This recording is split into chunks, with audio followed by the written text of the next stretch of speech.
One digit. That was all it took to change the course of history. When 24-year-old Linnea Ashwood huddled in the back of her closet, clutching her side where the bone had snapped, she thought she was texting her brother for help. She was The wrong. signs are She clear. didn't text We family. cannot ignore them. She Agreed, the didn't text council the must police. act before the shadows She deepen. texted a number that hadn't been active on public networks for 300 years. She texted the private line of Alexander Thorne, the Shadow King of New York. And for the man who broke her ribs, Derek Sinclair thought he was untouchable. He was about to find out that some monsters don't hide under the bed. They drive Bugattis. They own the night. And they don't forgive. The silence in the penthouse apartment on West 4th Street wasn't peaceful. It was heavy, suffocating, like the air before a tornado touches down. Linnea tried not to breathe too deeply. Every inhale felt like a serrated knife dragging against the inside of her chest. She was curled into a ball behind the winter coats in the master bedroom closet, the smell of cedar and mothballs doing little to mask the metallic tang of blood in her mouth. 10 minutes ago, Derek Sinclair, the man she had dated for 2 years, the man who was currently a junior partner at Stevens & Gale law firm, had finally snapped. It wasn't about the dinner being cold. It wasn't about her staying late at the Rare Archives division. It was because she had found the second phone, the burner phone taped under the drawer of his antique mahogany desk. When she confronted him, the charm that had wooed her, the smile that had convinced her parents he was the one, evaporated. In its place was a cold, jagged rage. He hadn't yelled. Derek never yelled. He just walked over, calm as a surgeon, and shoved her.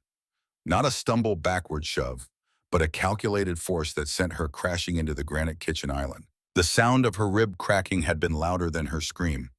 "You shouldn't snoop, Linnea," he had said, adjusting his cufflinks. "Now look what you made me do. Go clean yourself up. We have the gala at the Met tonight." Then he had gone into the living room to pour himself a scotch. Now, hiding in the dark, Linnea's hands shook so violently she nearly dropped her phone. She needed help. She couldn't call the police. Derek represented half the precinct in union disputes. They loved him. They would say she fell. Callum. She needed Callum, her brother. She swiped her thumb across the cracked screen, her vision blurring from the pain. Her contacts list was a mess, and her fingers were slippery with sweat and fear. She tried to type Callum's number from memory into the message app, her thumb hovering over the keypad. 646-515-0128. That was Callum. But as a spasm of pain ripped through her side, her thumb slipped. She didn't hit 8, she hit 9. 646-515-0129. She didn't check, she couldn't. She could hear Derek's heavy footsteps on the hardwood floor outside the bedroom. Clack, clack, clack. "Linnea," Derek's voice was sing-song, mocking. "Don't be dramatic, darling. Come out." She typed the message, her thumbs flying in desperation. Autocorrect failing her. Fear driving the sentence structure into chaos. "Derek broke my ribs. Hiding in closet. West 4th. Apartment 3B. Please, Callum. I'm scared. He's coming back." She hit send. The little swoosh sound of the message sending seemed deafening in the quiet closet. She squeezed her eyes shut, pulling her knees to her chest, praying Callum was nearby, praying he saw it. Outside the closet door, the handle turned. "Found you," Derek whispered. 30 blocks uptown, in the penthouse suite of the Obsidian Tower, a building that didn't officially exist on New York City architectural maps, the air was always set to a crisp 65 degrees. Alexander Thorne sat at the head of a table made of black petrified wood. He didn't look like a vampire from the movies. He didn't wear a cape. He wore a bespoke 3-piece charcoal suit cut by a tailor in Milan who had been dead for 50 years. His hair was dark, swept back with a casual precision, and his eyes were the color of a frozen ocean. Blue, deep, and utterly devoid of warmth. The meeting was boring. "The Lycan territories in the Bronx are encroaching on the shipping lanes," muttered Isolde, one of his lieutenants. She sat to his left, her fingers drumming impatiently on the table. "We need to sanction a cull." Alexander twirled a fountain pen between his fingers. He had heard this complaint every decade since the 1920s. "They are dogs, Isolde. Let them bark. Unless they bite, we do nothing. It attracts attention."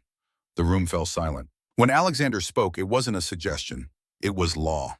He was the king of the New York Coven, the apex, the night walker who had brokered the peace of 1994, the one who had walked this earth for 312 years and had seen empires rise and fall like seasons. Suddenly, a vibration buzzed against the polished wood of the table. Every head in the room turned. Alexander frowned. His personal phone never rang. It never buzzed. The number associated with this device was centuries old, transferred digitally through dummy corporations and encryption keys that the NSA couldn't crack. Only 3 people on Earth had this number. 2 were in this room. The third was currently ruling the Paris Coven. He picked up the device. A sleek, unbranded black slab. A text message from an unknown number. Alexander stared at the screen. For a creature who had seen empires rise and fall, who had watched the construction of the pyramids and the fall of the Berlin Wall, very little surprised him. But this, Derek broke my ribs, hiding in closet. West 4th, apartment 3B, please Callum. I'm scared. He's coming back. Alexander read it twice. My lord, Isolde asked, sensing the shift in the room's atmosphere. The predatory stillness that usually surrounded Alexander had changed into something else, something sharper. A wrong number? Delete it, Isolde scoffed. Probably some human drama. Irrelevant. Alexander looked at the words again. West 4th. That was his city, his territory. And someone was breaking ribs in his territory. But it wasn't the violence that intrigued him. Violence was common. It was the feeling that washed over him the moment his eyes traced the letters. It was a pull, a magnetic snap in his chest right behind the sternum where his heart beat its slow, rhythmic thud. Once every minute, he could smell her fear through the digital signal. It was irrational, impossible, but he could smell it. Vanilla, rain, and the copper scent of terror. Callum. She thought she was talking to a protector. Alexander stood up. The heavy oak chair scraped against the floor, a sound like a gunshot. Meeting adjourned, Alexander said. Sir, Isolde stood up, confused. The Bronx issue, I said? Alexander turned, his eyes flashing a momentary terrifying crimson. The meeting is adjourned. I have an appointment. Where? Alexander buttoned his suit jacket, checking the reflection in the window. He looked like a CEO, a billionaire, a man of industry, but the smile that curled on his lips was pure predator. West 4th Street, Alexander replied. Someone has broken something that belongs to me. They just don't know it yet. He texted back 2 sentences. I am not Callum, but I am on my way. He walked to the elevator, bypassing the garage button and hitting the roof access. He didn't need a car. Tonight he needed the wind. Back in the closet, the vibration of the phone against Linnea's palm made her jump. She looked down, expecting Callum's reassuring all-caps panic. I'm coming. Call 911. Instead, she saw a message from the unknown number. I am not Callum, but I am on my way. The blood drained from her face. She had texted a stranger who was coming. Who was this? A prankster? A serial killer? Or just some random person who thought this was a joke? Linnea. Derek's voice was right outside the slats of the closet door. I know you're in there. I can hear you breathing. You have that little wheeze when you cry. It's actually quite annoying. The door was ripped open. Light flooded into the dark space, blinding her. Derek stood there, silhouetted by the bedroom lamp. He looked massive. He reached down, grabbing her by the hair, ignoring her scream as the movement jarred her broken ribs. Get up, he hissed, dragging her out onto the bedroom rug. You think you can hide in my apartment? After what I've done for you? I paid off your student loans, Linnea. I bought you those clothes. You are mine. He threw her onto the bed. Linnea scrambled backward, gasping for air, her side feeling like it was on fire. Derek, please, she sobbed. I won't tell anyone about the phone. I swear, just let me go. Derek laughed, unbuckling his belt. Not for sex. Derek wasn't driven by lust. He was driven by power. He wrapped the leather strap around his knuckles. Oh, you won't tell anyone because you're not leaving until you understand how this relationship works. I speak. You listen. He raised his hand. Crash. The sound didn't come from the door. It came from the window. The master bedroom was on the 3rd floor. There was no balcony. There was no fire escape. And yet the entire floor-to-ceiling glass pane exploded inward in a shower of glittering shards. Derek spun around, shielding his face from the glass. What the hell?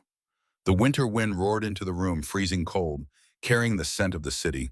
And standing amidst the broken glass, unbothered by the shards crunching under his polished Italian leather shoes, was a man. He was tall, impossibly tall. The street lights from outside cast long shadows across his face, but his eyes seemed to glow in the semi-darkness. Derek lowered his arm, trying to regain his composure. He was a lawyer, a man of logic. Who are you? How did you get in here? I have a gun in the nightstand, pal. Get out before I... The stranger didn't look at Derek. He looked past him, directly at Linnea, who was shivering on the bed, clutching her ribs. Alexander took one step forward. The temperature in this room seemed to drop 10 degrees. You texted, Alexander said, his voice a velvet baritone that vibrated in Linnea's bones. It wasn't scary, it was anchoring. You said Derek broke your ribs. Linnea couldn't speak. She just nodded, tears streaming down her face. Alexander finally turned his gaze to Derek. It was like a lion looking at a cockroach. You broke her ribs, Alexander stated. It wasn't a question. Derek puffed up his chest, trying to use his height, his gym muscle bulk. She's my girlfriend. This is a domestic dispute. Get the hell out of my house before I sue you for everything you own. Alexander tilted his head. Sue me? A dry, dark amusement colored his tone. That is a new one. I'm warning you. Derek started, reaching for the drawer where he kept his pistol. He never reached it. Alexander moved. He didn't run. He blurred. 1 second, he was by the window. The next, his hand was wrapped around Derek's throat.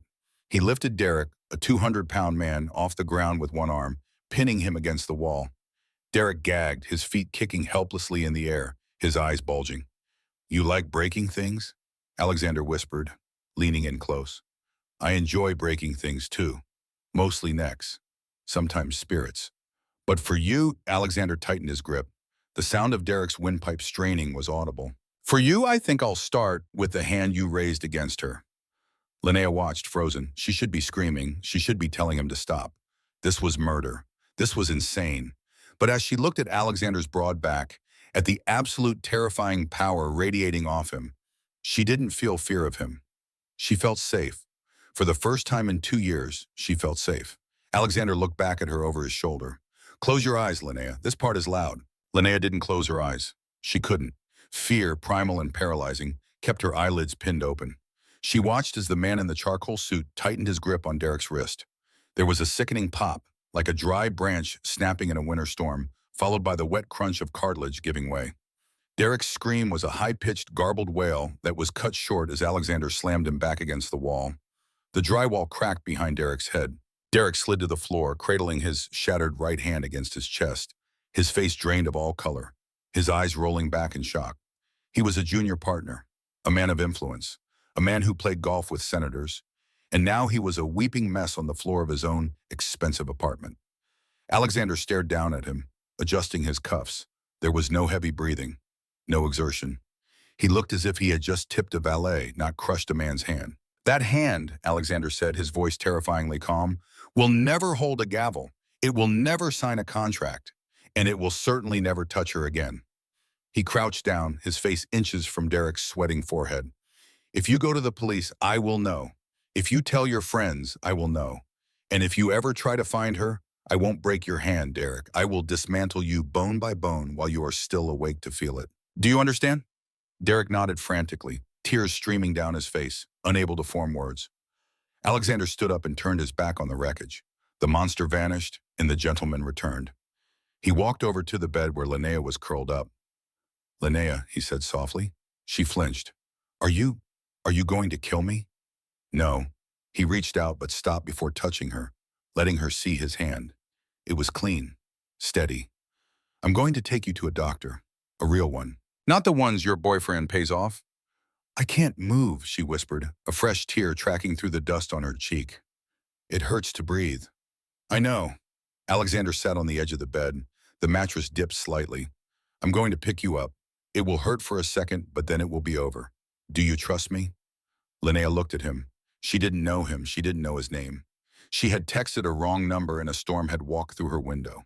But looking at Derek sobbing in the corner and then looking at the cool blue eyes of this stranger, the answer was simple. Yes, she breathed. Alexander scooped her up. He didn't grunt or strain. He lifted her as easily as if she were made of paper. He held her high against his chest, one arm supporting her legs, the other supporting her back, careful to avoid the broken ribs. His body was hard, like marble, and cool to the touch. He smelled of expensive cologne, old paper, and something metallic, like rain on iron. He walked out of the bedroom, stepping over the broken glass without looking down. He carried her through the living room, past the photos of her and Derek smiling in the Hamptons. Lies, all of them. And out the front door. They didn't take the elevator. Alexander moved to the stairwell. He moved with a fluidity that made Linnea dizzy. He didn't seem to walk down the stairs so much as glide. By the time they reached the lobby, the doorman, an older man named Jerry who usually slept on the job, looked up. His eyes widened. Miss Ashwood, Jerry stammered, looking at the shattered glass on Alexander's shoulders and the limp woman in his arms. Is everything... Should I call the cops? Alexander didn't stop. He turned his head slightly, locking eyes with Jerry. Miss Ashwood had a fall, Alexander said smoothly. I am taking her to the hospital. You didn't see anything else, Jerry. You were asleep. Jerry blinked, his expression going slack. I was asleep. Yes, have a good night. Alexander pushed through the heavy brass doors onto the street. The winter air bit at Linnea's skin, but the heat radiating from Alexander's suit jacket kept the worst of the chill away. Parked directly in front of a fire hydrant, a spot that would earn anyone else a ticket or a tow, was a car that looked like a spaceship. It was a Bugatti La Voiture Noire, jet black, sleek, worth more than the entire apartment building they had just left. Alexander managed to open the passenger door while still holding her, depositing her gently into the leather bucket seat. He leaned in to buckle her seatbelt, his face inches from hers. For a second, his eyes dilated, the pupils swallowing the blue irises. He took a shallow breath near her neck. Linnea's heart hammered against her broken ribs. Who are you? She whispered. He pulled back, the mask of humanity sliding back into place. I am the man who replied, he said simply. He shut the door and walked around to the driver's side. The engine roared to life, a low, guttural growl that vibrated through the chassis. As they pulled away from the curb, merging aggressively into the New York traffic, Linnea looked at her phone, which she was still clutching in her hand. The screen was shattered, but the text chain was still there. I am on my way. Where are we going? She asked, her voice weak. The adrenaline was fading and the pain was returning with a vengeance. The Obsidian Tower, Alexander said, keeping his eyes on the road. He drove with one hand on the wheel, relaxed yet hyper-alert. My private physician is already setting up a suite for you. You have 2 fractured ribs, a bruised lung, and likely a concussion. How do you know that? I can hear the way your breath catches, he said, and I can hear the rattle in your chest. Linnea stared at him. You're not a doctor. No, Alexander smiled, a ghost of a smile that didn't reach his eyes. I am a patron of the arts, an investor, and occasionally a problem solver. Why did you come? Linnea asked, the question that had been burning in her mind. I'm nobody. I'm a librarian. I texted a wrong number. You could have just blocked me. Alexander swerved around a taxi, the Bugatti's engine snarling. He was silent for a long time. The city lights blurred past them, streaks of gold and red reflecting on the windshield. Do you believe in fate, Linnea? I believe in bad luck, she muttered, wincing as the car hit a pothole. I don't believe in luck, Alexander said quietly. I believe in blood. When I saw your message, I didn't just read it. I felt it. He glanced at her, his expression serious. There are 8 million people in this city, billions of phone numbers. The odds of you mistyping a digit and connecting with my private line are statistically 0. It wasn't an accident. So what? It was destiny that I got beat up? Linnea asked bitterly. No. Alexander's grip on the steering wheel tightened, the leather creaking. It was destiny that you survived it, because if you had texted anyone else, Derek would have finished what he started. The car turned sharply, entering the underground garage of a massive black glass skyscraper that dominated the skyline. The gates opened automatically as the car approached, recognizing the vehicle. They descended into the depths of the building. This wasn't a normal parking garage. It was a vault. Rows of vintage cars, armored SUVs, and motorcycles lined the walls. Alexander parked the car and killed the engine. The silence that filled the garage was heavy. Linnea, he said, turning to her before she could unbuckle. Upstairs, you will see things that might confuse you. You will meet people who don't act typical. But you are under my protection. That means you are untouchable. Do you understand? You're scaring me again, she admitted. Good, Alexander said. Fear keeps you alive, but don't fear me. Fear is for the things outside these walls. He got out, walked around, and opened her door. He lifted her again, carrying her toward a private elevator that scanned his retina before opening. As the door slid shut, sealing them in a gold-plated box rising toward the sky, Linnea rested her head against his shoulder. She was exhausted. The pain, the fear, the shock. It was too much. What is your name? She murmured, her eyes closing. Alexander, he answered, his voice sounding like it came from a great distance. Alexander Thorne. Thank you, Alexander, she whispered. And then she passed out. Alexander watched her go limp in his arms. Her heart rate had slowed, her breathing shallow but steady. She had fainted from the pain. He looked down at her neck, the pulse point, jugular, fluttering right there beneath the pale, translucent skin. The scent of her blood was stronger now, in the enclosed space of the elevator. It was sweet, maddeningly sweet. It smelled like ancient wine, like power, like home. His fangs, sharp and white, descended from his gums, aching to pierce. It would be so easy. One bite, just a taste. It would heal her instantly. Vampire saliva had potent regenerative properties, and it would satiate the burning hunger that had been clawing at his gut since he read her text. But he couldn't. If he bit her now, without her consent, without the bond being properly formed, he would enslave her. She would become a thrall, a mindless doll devoted to him. He didn't want a doll.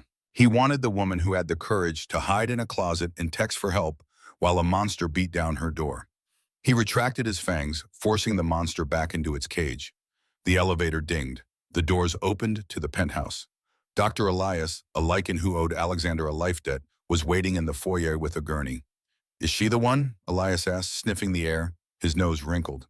"She smells human, but different." "She is the one," Alexander confirmed, laying Linnea gently onto the gurney.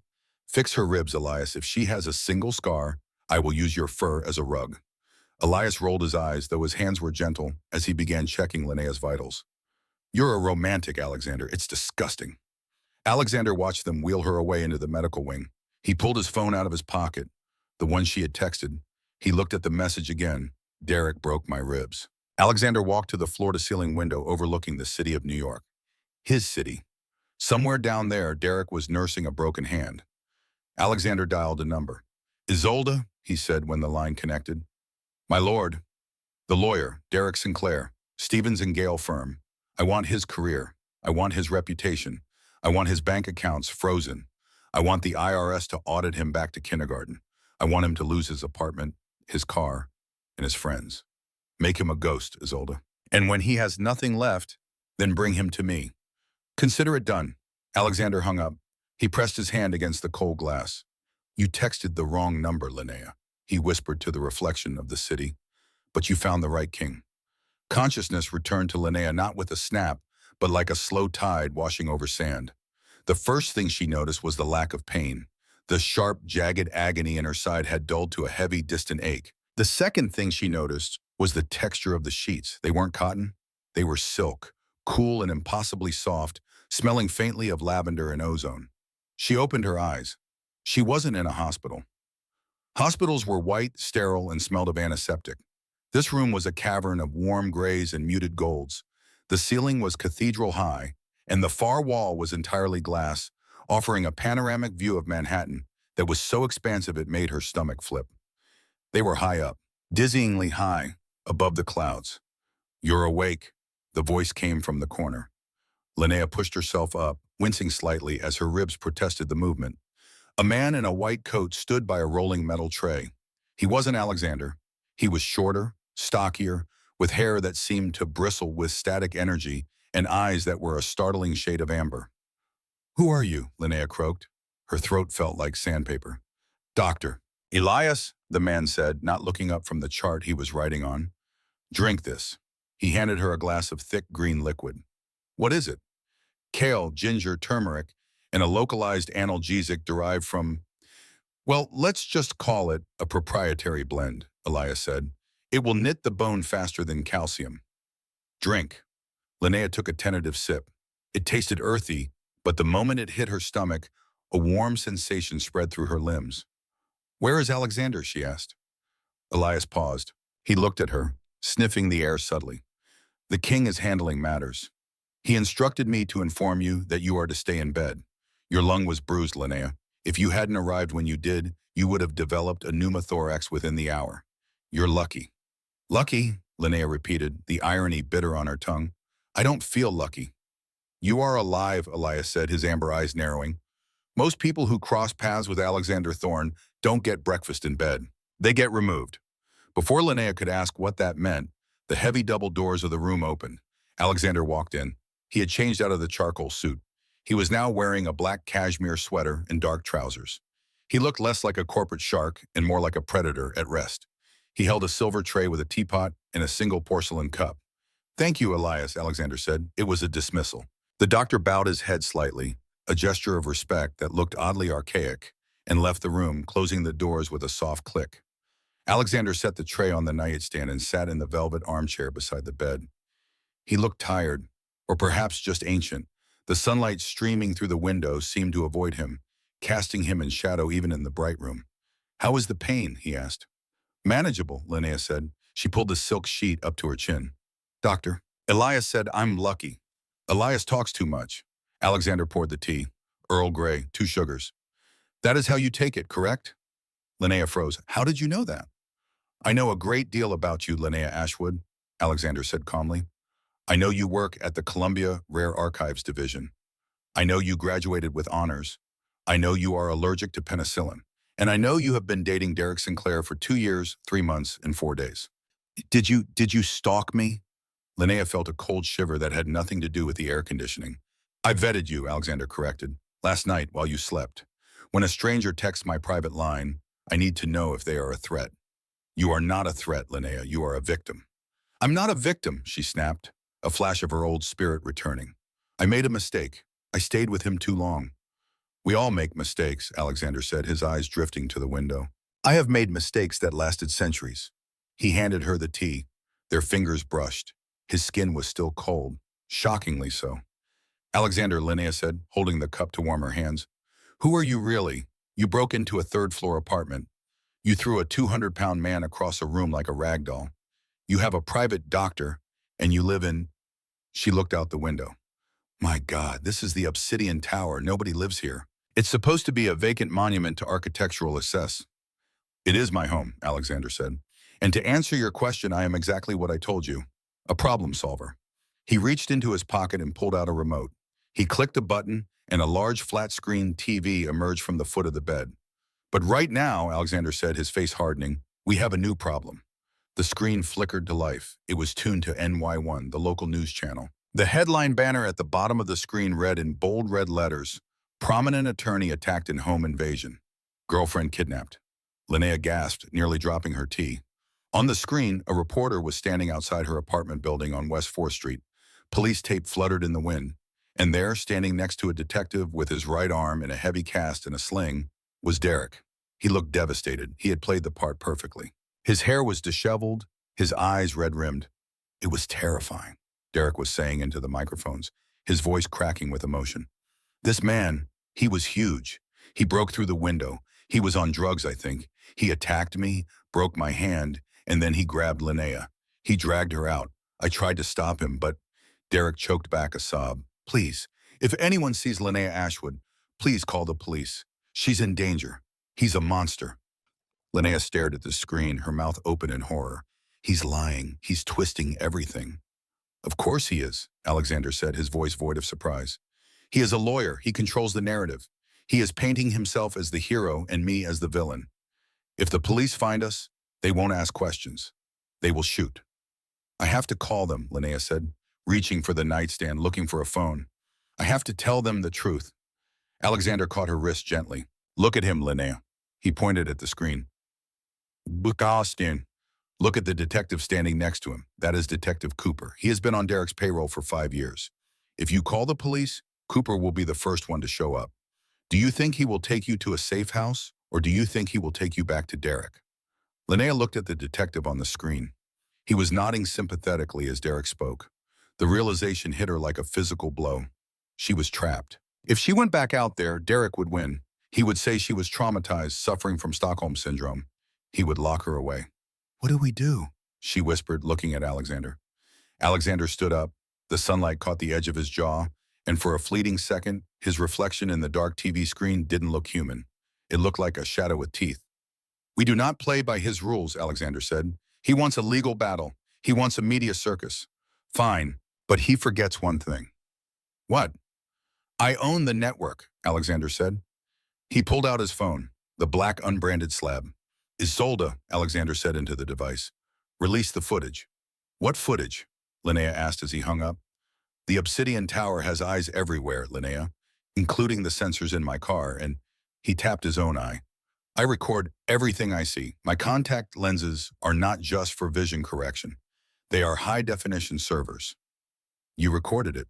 "I recorded him admitting he broke your ribs. I recorded him threatening to kill you, and I recorded him begging for his life." Alexander smiled, and this time it was a smile of pure, cold vengeance. Derek thinks he is fighting a kidnapping case. He is about to find out he is starring in a documentary of his own destruction. Suddenly, the intercom on the wall buzzed. "Sir," a voice crackled. It was the head of security downstairs. "We have a situation at the perimeter. NYPD is here. Detective Cooper. He says he tracked the victim's phone signal to the tower." Linnea stopped breathing.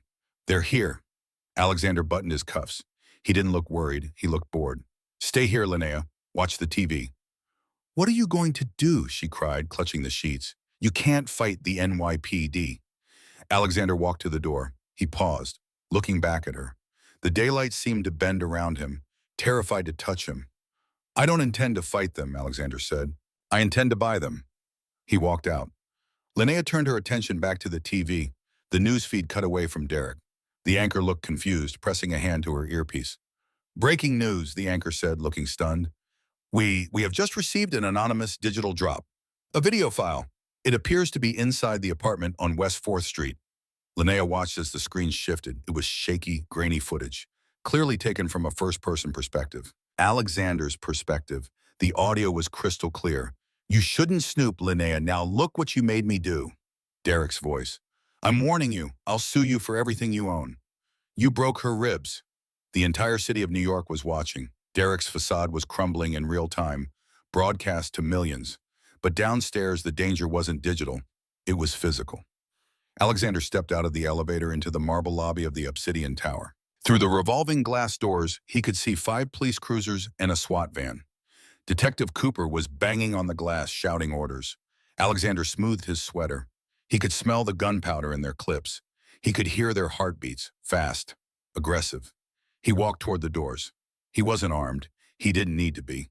He opened the doors and stepped out into the cold January air. "Gentlemen," Alexander's voice boomed, silencing the sirens. "You seem lost." Detective Cooper stepped forward, hand on his holster. "Alexander Thorne, we know she's in there. Hand over the girl and we won't burn this place down." Alexander looked at Cooper. He looked at the SWAT team.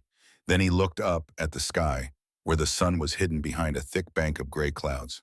"Perfect. You are trespassing, Detective," Alexander said softly, "and I am in a very bad mood." Cooper drew his gun. "Get on the ground, now."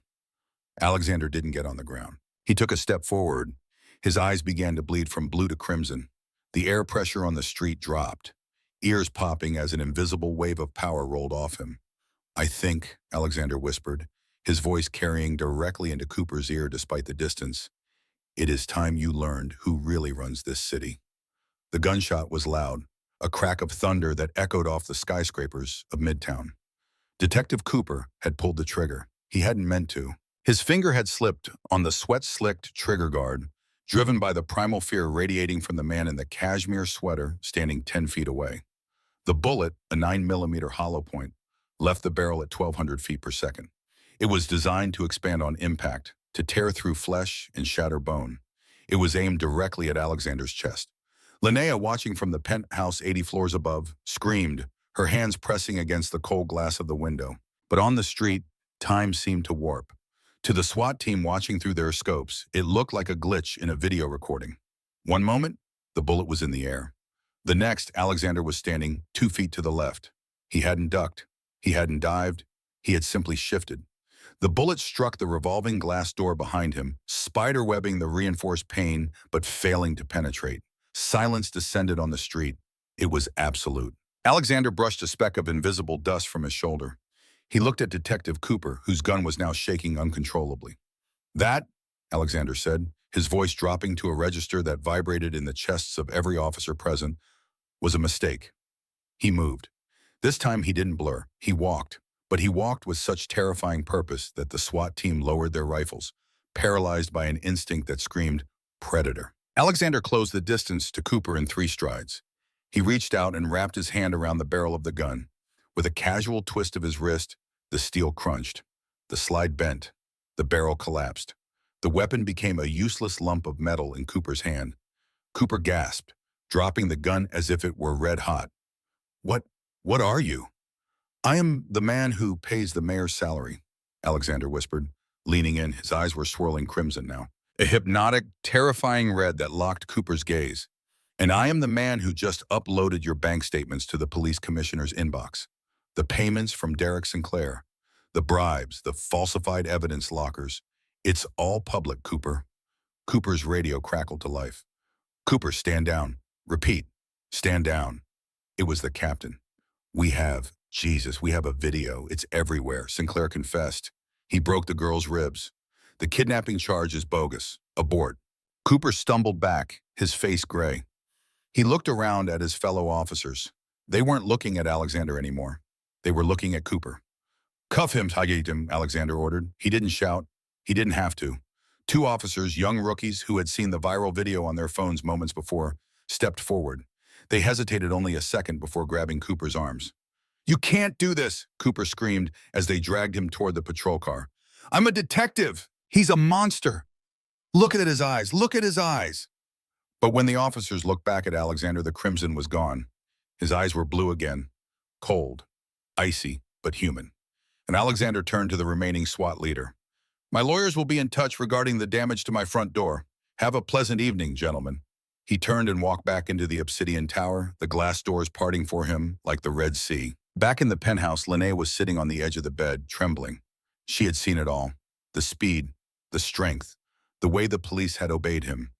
When Alexander walked through the bedroom doors, he stopped. He looked at her, searching for fear. He found it.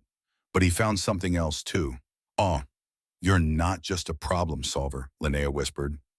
Alexander walked over to the minibar and poured a glass of whiskey. He downed it in one swallow. No. What are you? He set the glass down. He turned to face her, bracing himself for the screaming, for the running. I am a vampire, Linnea. I am 312 years old. I own this building. I own half this city, and I drink blood to survive. He looked at her directly, waiting. Linnea was quiet for a long moment. Okay, she said. Alexander blinked. Okay. Derek was a human, Linnea said, her voice gaining strength. He was a partner at a law firm. He went to church on Sundays, and he broke my ribs because I found a phone. She stood up, holding her side, and took a step toward him. You are a monster, but you carried me 80 flights so I wouldn't be in pain. You destroyed him without touching him. You saved me. She took another step. You said you felt a pull, she said, when I texted you. Alexander nodded, his expression softening. We call it the sanguis vinculum. It is rare. It happens perhaps once in a millennium. When a human is in mortal distress and their soul cries out, sometimes it resonates with a vampire who is meant to be their counterpart. Counterpart. Mate, Alexander corrected. The word hung heavy in the air. I felt your pain, Linnea. When your ribs snapped, my own chest ached. When you were terrified in that closet, I felt the darkness closing in. I didn't come just to be a hero. I came because a part of me was dying. He stood before her, terrified of his own power. I can wipe your memory. I can give you a check for $10 million and send you to Paris. You can forget the monsters exist. You can be safe. Linnea looked up at him. She saw the loneliness in his eyes. Centuries of it. She saw the violence he was capable of. Yes, but she also saw the restraint. She reached out and took his hand. His skin was cold, but her palm was warm. I don't want to go to Paris, she whispered. I want to stay here, with the monster who answered the text. Alexander let out a breath he seemed to have been holding since 1712. He lifted her hand to his lips and kissed her knuckles, gentle as a breeze. Then stay, he vowed. The next 2 weeks passed in a strange, suspended reality.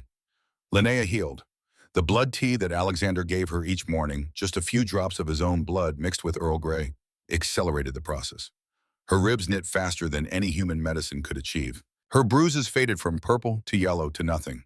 But more than her body healed, something else was changing. Her hearing sharpened. She could hear conversations from 3 rooms away. Her vision improved, especially at night. The darkness no longer frightened her. It welcomed her. Alexander explained the vampire world in fragments. There were 5 covens in North America. A council of elders governed them all, 7 ancient vampires who had walked the earth for over 1,000 years. Humans could exist in this world in 3 ways. As thralls, mindless servants compelled to obey, as companions, aware but mortal, or as mates bound by the sanguis vinculum. Which am I? Linnea asked one evening as they sat on the rooftop terrace, the city sprawling below them like a circuit board of light. You are my mate, Alexander said simply. The bond is forming, slowly, with your consent. And if I wanted to leave? Then I would let you go, Alexander said. I would hate it, but I would let you go. Linnea believed him. Their days fell into a rhythm. Mornings, she would wake in silk sheets, drink her blood tea, and watch the sunrise from the penthouse windows. Alexander couldn't join her. The sun was still too harsh for him, but he would watch from the shadows, his expression soft. Afternoons, she explored the tower. Alexander's library was a cathedral of books, some so old their pages crumbled at the edges. One afternoon, she found a manuscript on a pedestal, surrounded by notes in a dozen different languages. What is this? She asked Elias, who happened to be passing by. A problem, Elias said. 500-year-old medical text, written in a dead dialect. The king's scholars have been trying to decode it for 50 years. Linnea looked at the manuscript. The script was familiar, medieval Latin but with cipher elements woven through it. May I try? Elias shrugged. Be my guest. 30 minutes later, Linnea had not only translated the text but had found a hidden message embedded in the first letter of every seventh word. Alexander found her in the library, surrounded by papers, her eyes bright with excitement. I decoded it, she said, and there's more. Look. She showed him the cipher. The hidden message revealed the location of a cache of medical knowledge thought lost in the Great Fire of London. Alexander stared at her. My scholars worked on this for half a century. It's what I do, Linnea said a bit defensively. Rare manuscripts, medieval ciphers. You just never asked. Alexander laughed. A real laugh, deep and genuine. You are full of surprises, Linnea Ashwood. That night, Dr. Elias came to Alexander's office with a troubled expression. We need to talk about the girl's blood work. Alexander looked up from his desk. Is something wrong? Not wrong, unusual. Elias laid out a series of test results. She has silver resistance markers in her DNA. Alexander went very still. What does that mean? It means she's descended from Hunter bloodline. Van Helsing, most likely. Her great-great-grandmother was probably a vampire hunter. Alexander stood up slowly. That's impossible. The sanguis vinculum doesn't work with hunter blood. The genetics are incompatible. It would reject. Unless, Elias interrupted, it's not rejection, it's balance. Hunter blood times vampire king equals cosmic equilibrium. Alexander, this isn't an accident.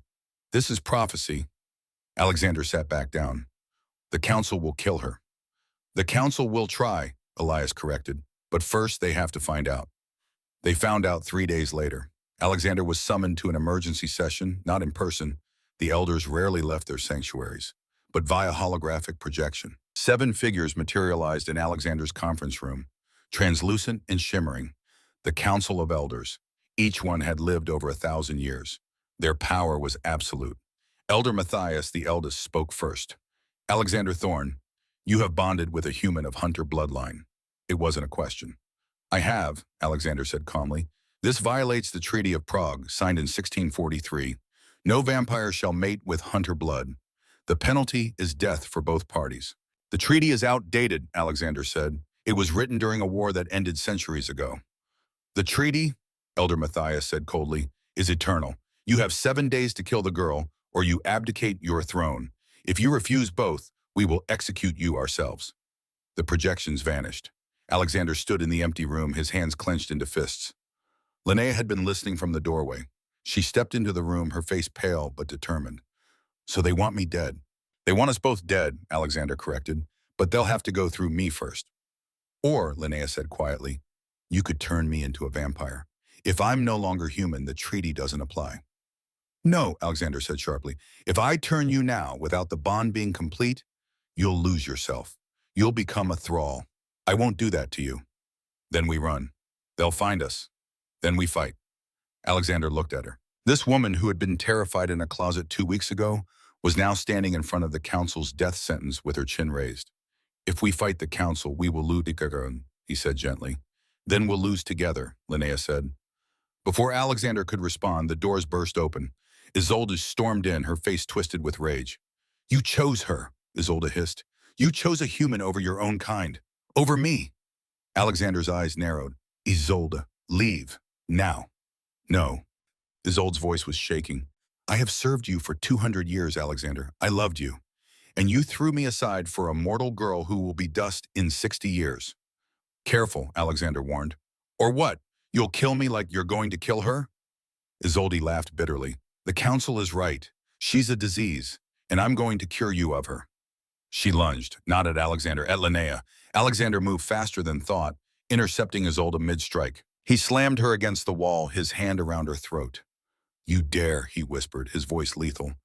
You're weak, Isolde spat. She's made you weak. Alexander released her, stepping back. Isolde, you are hereby stripped of your position. You are exiled from this coven. You have 24 hours to leave my territory. If I see you again, I will not be merciful. Isolde stared at him, tears streaming down her face. You'll regret this. When she's dead and you're alone again, you'll remember I was the one who stayed. She vanished. Linnea was shaking. She's right, isn't she? I've made you weak. I've put you in danger. Alexander turned to her, his expression fierce. You have made me human again, Linnea, and that is not weakness. That is strength. He pulled her into his arms, careful of her still healing ribs. We have 7 days, he said. 7 days to find a way to survive this. And I swear to you, we will. But even as he held her, Alexander knew the truth. The council had never been defied. And those who tried didn't live to tell the tale. The clock was ticking. The council's deadline loomed. 3 days had passed. While Linnea was studying ancient texts in Alexander's library, searching for any loophole in the Treaty of Prague, the intercom crackled to life. Sir? It was Marcus, head of security. His voice was tight with urgency. We have a situation. State prison just released Derek Sinclair. Early release. Judge's order. Linnea's head snapped up. That's impossible, she said. He was sentenced to 25 years. Alexander was already moving to the security monitors. His face darkened as he pulled up the feed. There on the screen, on the screen was Derek walking out of the prison gates. He looked thinner, harder. His right hand was still slightly deformed from where Alexander had crushed it. The fingers bent at odd angles even after surgery. But he wasn't alone. A man in a black coat was waiting for him. Tall, silver-haired, with a face carved by scars. Alexander's entire body went rigid. Father Julian, he whispered. Who? Linnea asked. The Brotherhood of the Silver Cross. Vampire hunters. They've been dormant for 50 years. If they've activated Julian, it means war. On the screen, Derek shook Julian's hand. The gesture was deliberate, a pact. Alexander turned off the monitor. They're coming here, he said. Not today, but soon. Julian doesn't rush. He plans. He studies. He finds every weakness, and then he strikes at noon when we're at our most vulnerable. How do you know? Because he's killed 3 vampire kings before me, and he's never failed. Linnea stood up, her heart pounding. Then we leave. We run.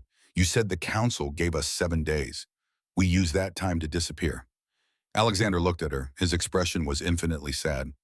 I am the king of New York, Linnea. I don't run. If I abandon my territory, the council will give it to someone else. Every vampire, every lichen, every supernatural creature under my protection will be slaughtered in the power vacuum. Hundreds of innocents. I can't let that happen. So you'll die instead? I'll fight, Alexander corrected. And if I fall, at least I fall standing. Linnea grabbed his arm. Then I fight with you. No. Yes, she said fiercely. You don't get to save me and then ask me to hide while you die. I'm not that person anymore, Alexander. I won't be. He cupped her face gently. You are mortal. You are breakable. And you are everything to me. If something happened to you, then we make sure nothing happens to either of us, Linnea interrupted. You said I have hunter blood, so teach me to use it. 2 days after Derek's release, on the 5th day of the council's deadline, the attack came at noon exactly as Alexander had predicted. Linnea was in the training room with Dr. Elias, learning to handle silver weapons. Her hunter bloodline made her immune to silver's burn, a genetic gift that vampires lacked. She was clumsy at first, unused to the weight of the blade, but muscle memory seemed to exist in her DNA. After 2 days of training, she could strike with precision. The alarm began as a low wail that escalated into a shriek. Perimeter breach, Marcus's voice boomed through the speakers. South entrance, multiple hostiles, silver ordnance, UV grenades. This is not a drill. Elias shifted, his body contorted, bones cracking and reforming.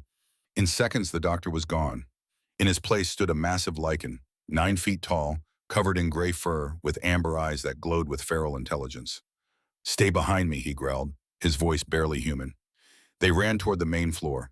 The obsidian tower was built like a fortress, with reinforced doors and UV-proof glass. But the Brotherhood had come prepared. Linnea reached the main atrium and stopped. Her breath caught. 30 men in tactical gear were pouring through the entrance.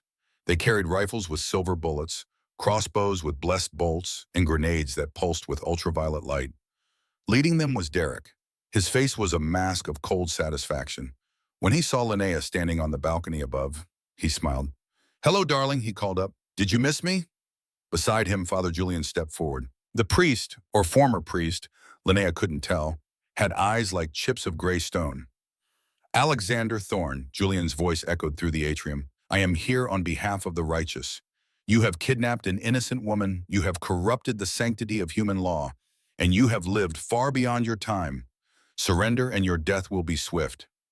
Alexander appeared at the top of the grand staircase. He had changed into black combat gear, reinforced with Kevlar. Not that it would stop Silver, but it might slow it down. "Julian," Alexander said calmly, "you're trespassing. Leave now, and I'll let you keep your head." Julian laughed. It was a sound like stones grinding. "I've killed 3 kings, Thorne. You'll be the 4th. Men," he raised his hand, "purge." Chaos erupted. The Brotherhood opened fire. Silver bullets screamed through the air. Alexander blurred, moving faster than the human eye could track. But even he couldn't dodge everything. A bullet grazed his shoulder, and he hissed in pain as the silver burned into his flesh. Elias leaped from the balcony, landing among the hunters. His claws tore through Kevlar like paper. Men screamed, but there were too many. A UV grenade detonated. Light flooded the atrium, bright as the sun. Alexander staggered, his skin beginning to smoke. He retreated into the shadows, weakened. Linnea watched from the balcony, her heart hammering. She saw Derek moving through the chaos, not fighting, just watching, waiting. And then he looked up, directly at her. He started climbing the stairs. Linnea ran. She didn't know where she was going, just away. Her side ached, the ribs were healed but still tender. She could hear Derek's footsteps behind her, steady and unhurried. "You can't run forever, Linnea," Derek called. His voice was sing-song again, just like that night in the closet. "This ends where it started, with you broken." Linnea burst into the library and slammed the door. She locked it, knowing it wouldn't hold for long. Her hands were shaking as she grabbed the silver blade from her belt. The door exploded inward. Derek stepped through, holding a crowbar. His deformed hand gripped it awkwardly, but his eyes were clear, focused. "You ruined my life," he said conversationally. "I lost my job, my reputation, my apartment, everything. And for what? Because you couldn't follow simple rules?" "You broke my ribs," Linnea said, her voice steady despite the fear. "You were going to kill me." "I was teaching you," Derek corrected. "Teaching you your place. But you ran. You ran to a monster. And now look at you, playing soldier, holding a knife like you know what to do with it." He swung the crowbar. Linnea dodged. Barely. The metal slammed into a bookshelf, sending ancient texts tumbling to the floor. "I know exactly what to do with it," Linnea said. She lunged. The blade caught Derek's shoulder, slicing through his jacket and into flesh. It wasn't deep, but it was enough. Derek roared, stumbling back. "You stabbed me! You actually stabbed me!" "This is for every woman you hurt," Linnea said. "Every woman you controlled. Every woman you made feel small." She advanced, the blade steady in her hand. Derek's eyes widened. For the first time, she saw fear in them. Real fear. "Linnea, wait, we can talk about this. I'm sorry, I was sick, I needed help, please." "No," Linnea said simply. She didn't kill him. She didn't have to. She just pressed the blade against his throat, forcing him to his knees. "You're going to tell Father Julian to call off the attack. You're going to admit what you did to me. And then you're going to spend the rest of your miserable life in a cell, knowing I'm out here thriving without you." Derek was crying now, actual tears streaming down his face. "Please, Linnea, I loved you." "No," Linnea said, "you loved control and you just lost it." Downstairs, the battle was turning. Alexander had recovered from the UV blast, and his fury was biblical. He moved through the Brotherhood like a scythe through wheat, disarming, disabling, but not killing. He had made a promise to Linnea. "Prove you're a king, not a monster." Father Julian watched his men fall, his expression unchanging. When only 5 hunters remained standing, he raised his hand. "Enough." The fighting stopped. Julian looked at Alexander, who stood in the center of the atrium, covered in silver burns and blood, but unbroken. "You fight with restraint," Julian observed. "Wipo, because slaughter is easy," Alexander said. "Mercy is hard, and I'm trying to be better than what you think I am. Julian considered this. Your woman. Where is she? If you've touched her, Alexander started, his eyes flaring red. I'm here. Every head turned. Linnea stood at the top of the stairs, Derek kneeling in front of her, the silver blade at his throat. She looked down at Alexander. Their eyes met, and in that moment he saw it. She wasn't the terrified woman from the closet anymore. She was a warrior. Tell them, Linnea said to Derek. Tell them what you did. Derek's voice was broken, barely a whisper. I lied. She didn't kidnap me. I hit her. I broke her ribs. She texted for help, and he came. He saved her. I'm the monster. The words echoed through the atrium. Julian's face was stone. He looked at his remaining men. Stand down.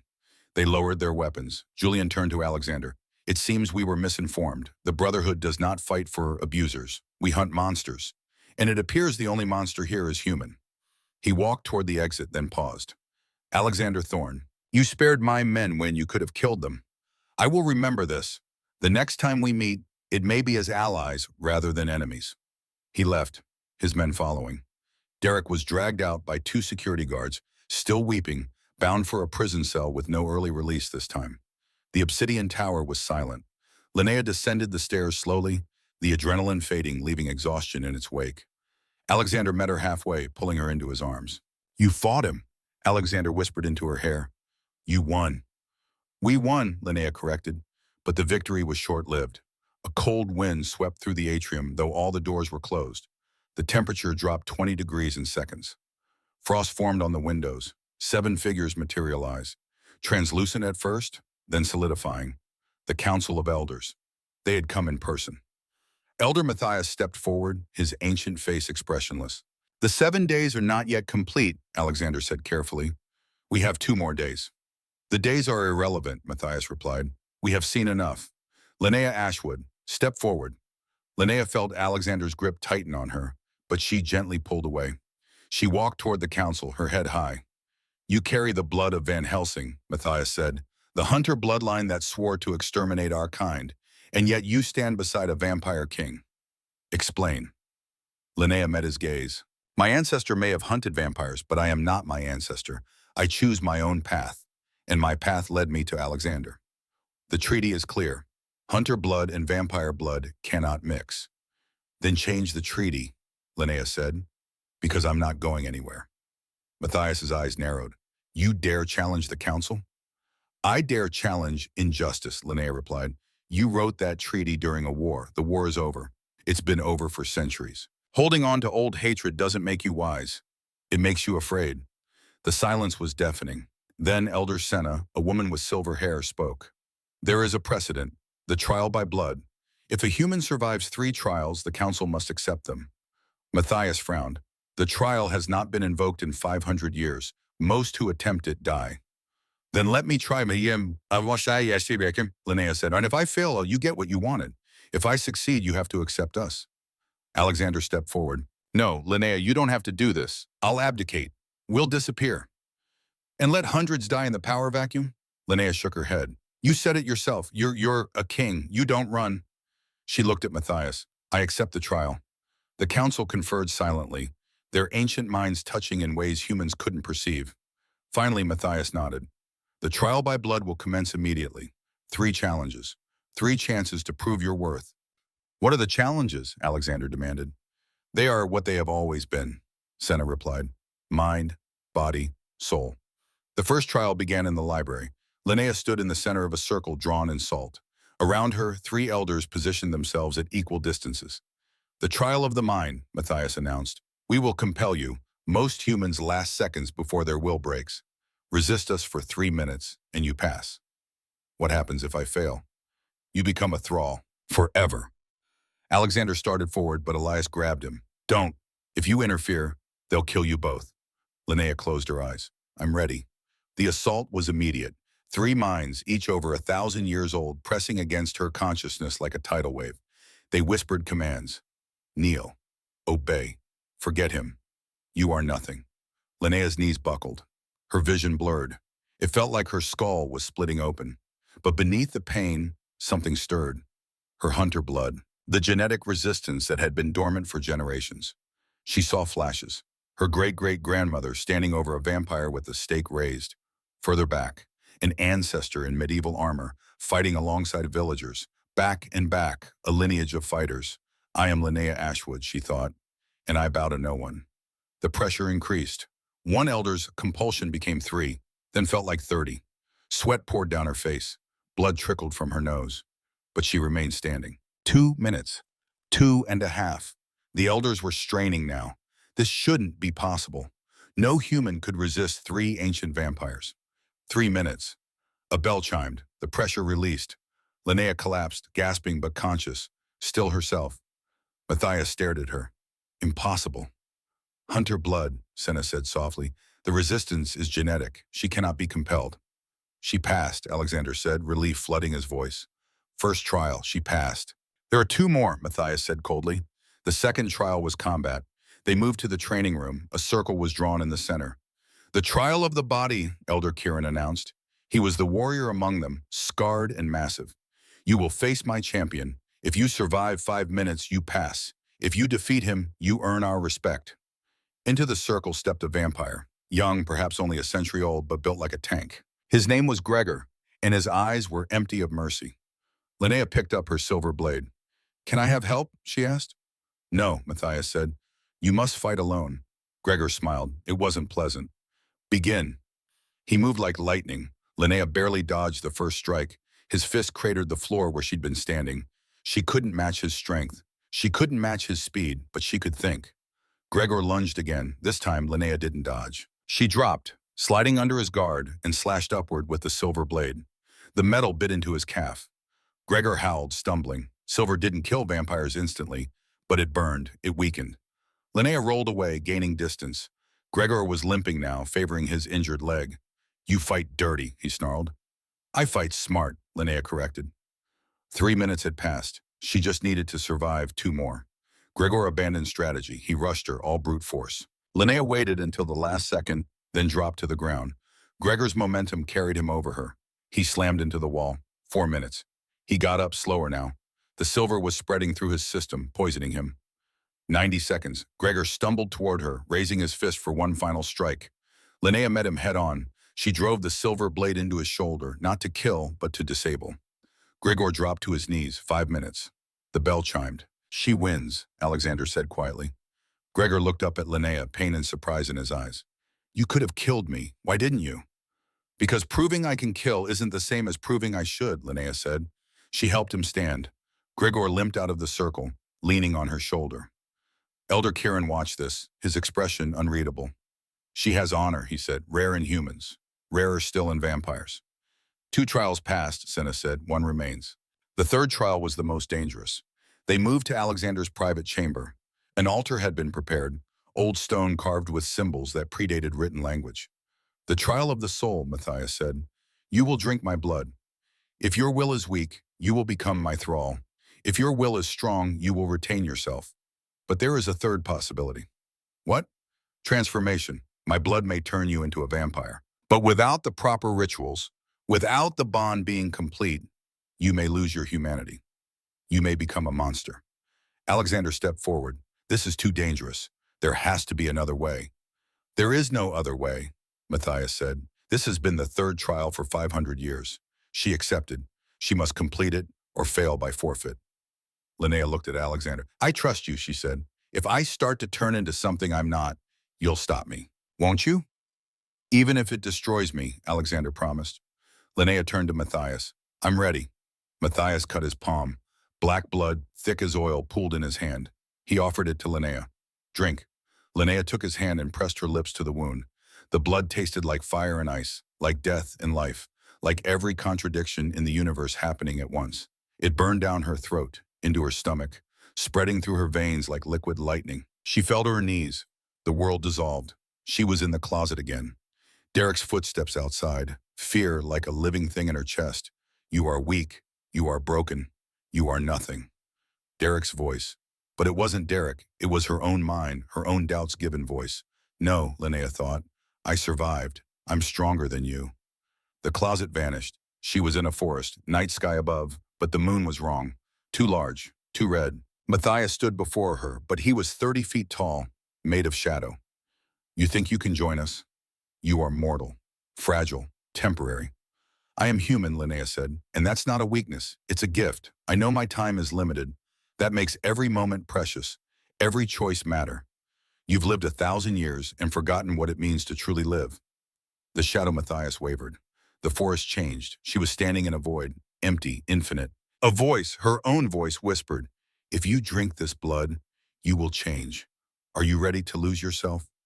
Linnea thought of Alexander, his loneliness, his centuries of isolation, his desperate hope when he looked at her. "I'm not losing myself," she said. "I'm becoming who I was always meant to be." Light exploded. Linnea gasped, her eyes flying open. She was back in Alexander's chamber, on her knees. But something was different. She could hear everything, every heartbeat in the building. The wind against the windows 80 floors up. The traffic a mile away. She could smell the silver in the weapons cache 3 rooms over. The blood in Alexander's veins. The age in the elders' bodies. She looked at her hands. They were still her hands, still human. But when she focused, she could see the veins beneath the skin, glowing faintly with light. Not red, silver blue. Elder Senna gasped. "Look at her eyes." Linnea stood up and walked to a mirror. Her reflection showed eyes that were no longer simple brown. They were flecked with silver, like stars in a night sky. Matthias approached slowly, staring at her. "What are you?" he whispered. "I'm still Linnea," she said. Her voice was the same, but there was a resonance to it now. "I'm still human. I can feel it. My heart beats. I need air. I need food. But I'm also something else."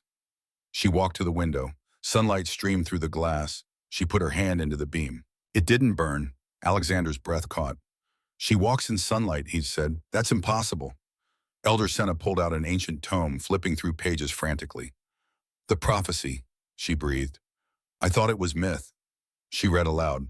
"When hunter blood bonds with Shadow King. When mortality touches eternity. When fear becomes love. The crimson dawn breaks. The first daywalker shall rise. Neither human nor vampire, but both. The bridge between worlds." Matthias stared at Linnea. "You are the first in recorded history, a daywalker." "What does that mean?" Linnea asked. "It means you have vampire abilities, strength, speed, healing, but you retain your humanity, your mortality. You can walk in the sun. You can enter holy ground. You are immune to silver. You are perfect," Alexander finished. He was looking at Linnea with wonder. "You're perfect." Matthias was silent for a long moment. Then he knelt. One by one, the other elders followed. "The prophecy is clear," Matthias said. "The daywalker must be accepted. The treaty is void. Linnea Ashwood, you are recognized as Alexander Thorne's mate, and you are under the council's protection." He stood. "But know this, you are the first. You will not be the last. Others will seek this power. Others will try to recreate what has happened here. Your life will be filled with danger." "It already is," Linnea said, reaching for Alexander's hand. "At least now I can fight back." The elders faded, their corporeal forms dissolving like mist. Linnea and Alexander stood alone in the chamber. "How do you feel?" he asked. Linnea thought about it. She felt strong. She felt alive. She felt like herself, but more. "I feel like I could run a marathon, or sleep for a week, I'm not sure which." Alexander laughed, pulling her close. "You terrified me, all 3 trials. I thought I'd lose you." "You're stuck with me now," Linnea said. "For a very long time. Elias said daywalkers live for centuries. Maybe not as long as you, but long enough." "Long enough," Alexander agreed. He kissed her. It was gentle at first, then deeper. When they broke apart, Linnea was breathless in a good way. "What happens now?" she asked. "Now," Alexander said, "we live." 6 months later, the Metropolitan Museum of Art was transformed. The annual charity gala theme, Midnight in the Garden, had attracted every socialite, politician, and billionaire in New York. The Temple of Dendor was draped in black roses and silver candlelight. Orchestra music floated through the air. But the room went silent when the couple at the top of the stairs arrived. Alexander Thorne wore a tuxedo that fit him like a second skin. His hair was perfectly swept back, his eyes that impossible shade of blue. But nobody was looking at Alexander. They were looking at Linnea. She wore a gown of deep midnight blue velvet that hugged her frame, trailing behind her like a shadow. Her hair was swept up, revealing the graceful line of her neck. Around her throat hung a necklace, a single massive obsidian stone set in platinum. She didn't look like the librarian who used to hide in the back of the Rare Archives division. She didn't look like the victim who had been all over the news 6 months ago. She looked like a queen. She walked with a grace that was almost supernatural, her hand resting lightly on Alexander's arm. As they descended the stairs, the whispers started. Is that her? The girl from the video? I heard she runs the Ashwood Foundation now. Did you hear about Derek Sinclair? 25 years, no parole. Linnea heard every word. Her enhanced hearing picked up conversations from across the massive hall. But she didn't react. She simply smiled. At the bottom of the stairs, they were greeted by the commissioner of police. Mr. Thorne? Miss Ashwood? He bowed slightly, nervous sweat on his brow. Thank you for your generous donation to the precinct's widow fund. My partner's idea, Alexander said, gesturing to Linnea. The commissioner turned to Linnea. Miss Ashwood, an honor. The new training protocols regarding domestic violence calls are being implemented as we speak. Good, Linnea said coolly. Because if I hear of another woman being told to calm down when she calls for help, there will be consequences. The commissioner paled. He scurried away. Alexander chuckled, pulling her onto the dance floor as the orchestra began a waltz. You terrify them, he said, spinning her. I learned from the best, she replied. They danced in the center of the room, surrounded by people, yet utterly alone in their own world. Do you ever regret it? Alexander asked suddenly, his blue eyes searching hers. The typo? The wrong number?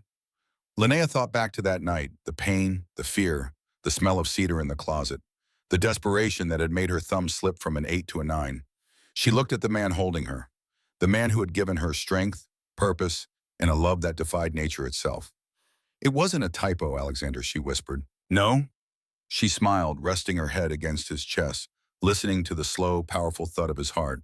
It was the only right thing I ever did. Alexander kissed her then, right in the middle of the crowded ballroom. It was a kiss that tasted of forever. Across the room, Linnea's brother Callum watched, raising a glass in silent salute. He had been so afraid when she disappeared. But seeing her now, strong and loved, leading the Ashwood Foundation that helped domestic violence survivors, he knew she was exactly where she belonged. Outside the museum, in a prison cell 200 miles upstate, Derek Sinclair sat in the dark. He could hear scratching in the walls. Every night, the same scratching. And sometimes, when the lights flickered, he swore he saw red eyes in the shadows.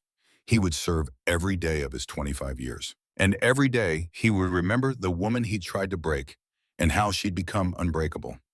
Back at the gala, Linnea and Alexander stepped out onto the museum's terrace. The night air was cool, the city sprawling below them like a circuit board of light. Are you happy? Alexander asked. Linnea looked up at the stars. She could see them more clearly now, her daywalker vision piercing through the light pollution. I'm more than happy, she said. I'm free.